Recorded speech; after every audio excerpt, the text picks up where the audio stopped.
예, 결국은 인사관리의 핵심은 결국은 그 업무, 직무에 관한 부분과 인간에 관한 부분이 어떻게 잘 조화를 이루게 하느냐. 그래서 관리를 하느냐. 이것이 핵심이에요.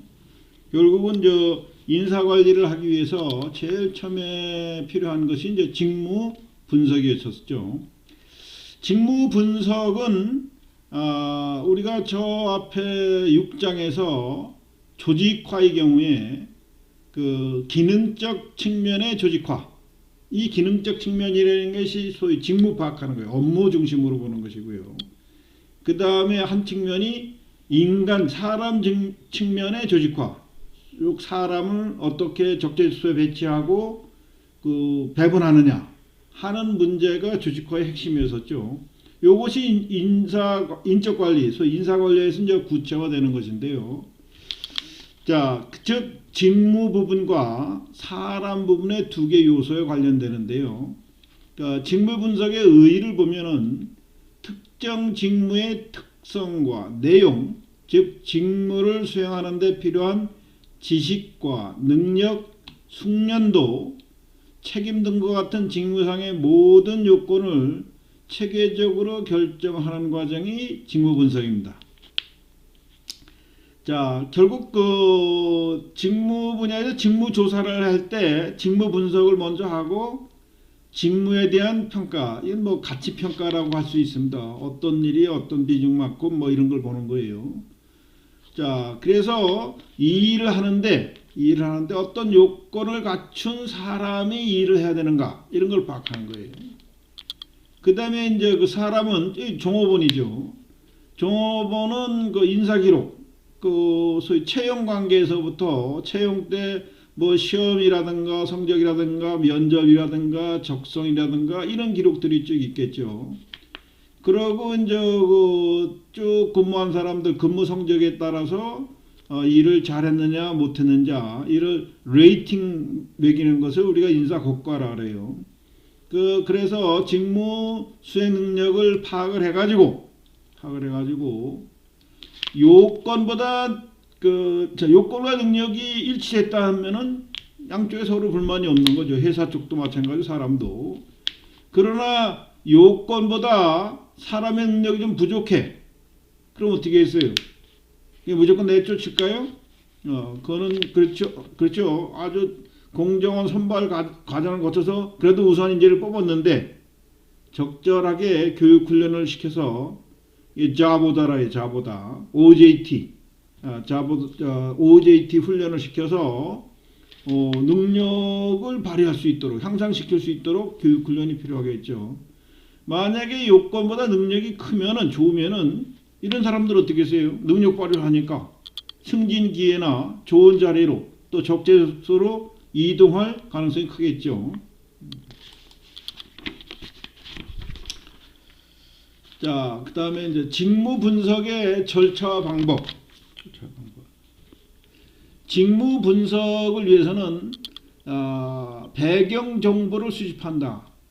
요 직무 분석 절차 방법은 뭐 조직화되어 있는 기업은 이미 다 돼 있죠, 그죠? 이미 조직이 돼 있고 적재적소 사람이 있고 사실 빈자리가 나면 그걸 보충하는 거니까. 그러나 뭐 회사를 신설한다거나 아니면 컨설팅 할 때는 지금과 같은 작업이 꼭 필요하겠죠.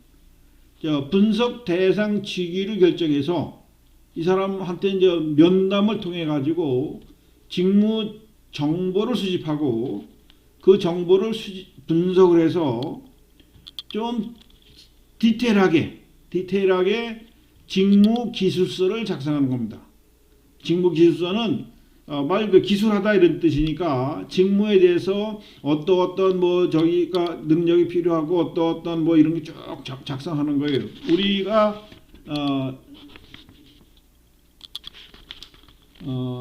교재 335쪽에 보면은 335쪽에 보면 직무 기술서의 한 작성된 예가 보여주고 있습니다. 꼭 이와 똑같다라는 법은 없어요. 그러나 그 한 예입니다. 그 다음에 이제 직무 명세서를 작성하는데 직무 명세서는 직무 기술서는 업무 중심으로 작성되어 있는 거고요. 직무명세서는 이러이러한 일을 이렇게 해야 된다고 하는 일 중심으로 작성된 서류라고 보면 되겠습니다. 조금 더 이제 구체적으로 직무 정보의 수집 방법, 면접, 질문지, 설문지 해가지고 이렇게 의견을 듣는 거죠. 아니면 관찰하는 거죠. 이렇게. 이 관찰은 주로 이제 생산직 근로자의 경우에는 관찰법이 유용한데, 이런 사무직 같은 경우에는 관찰법이 효율적이 못하겠죠. 그죠? 보고만 있으면 무슨 일 하는지 잘 모르니까. 징술서 작성 방법. 이거는 본인이 자기가 하는 일을 구체적으로 쓰게 하는 거예요.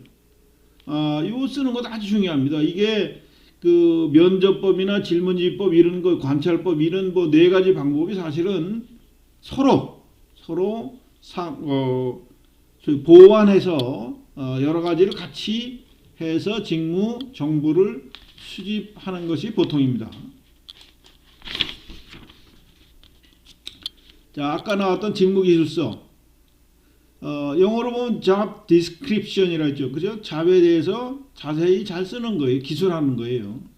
직무 분석 결과에 근거하여 직무 수행과 관련된 과업, 직무 행동을 일정한 양식에 기술한 문서다. 그 자료가 안 줘졌나? 안 줘졌네요. 우리가 335쪽을 참고하시라 그랬죠.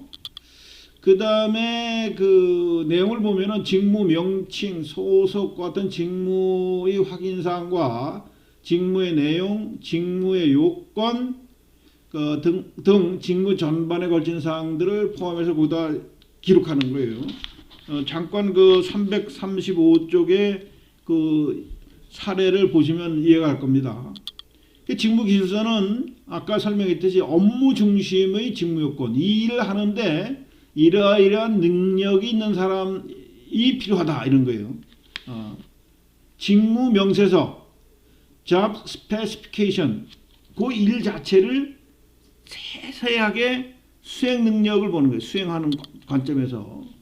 직무기술서의 내용 중에서 직무 요건만 분류하여 직무 수행에 필요한 종업원의 지식, 능력, 기능, 행동 등 일정한 양식에서 기록한 문서. 초점은 여기는 사람을 중심으로 작성된다. 누가 무슨 일을 하는데 디테일하게 적는다 이런 뜻이에요. 뭐 직무기술서와 직무명세서는 뭐 혼용돼서 하기도 하고요. 한 가지만 쓰는 경우도 있습니다.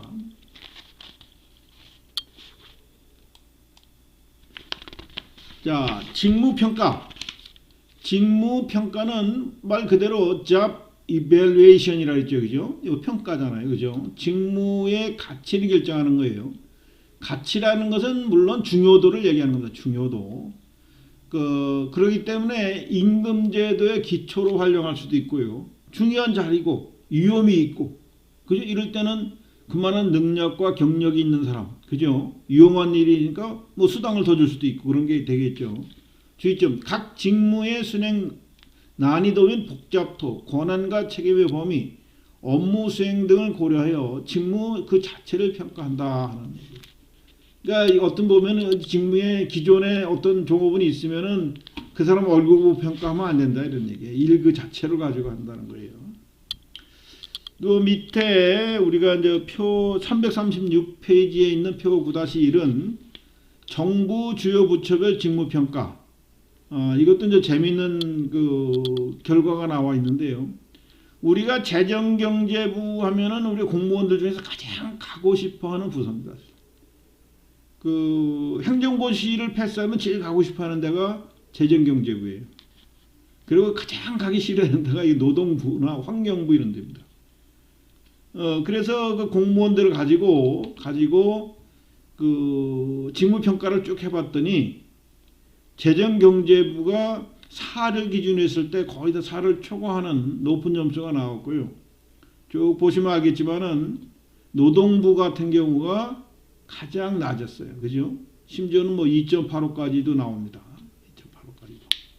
또 재정경제부만큼은 안 되지만 산업자원통상부 뭐 이런 데도 상당히 그 직무 평가가 높게 나왔죠. 이건 뭐 공무원 사회의 뭐 공공연한 비밀입니다.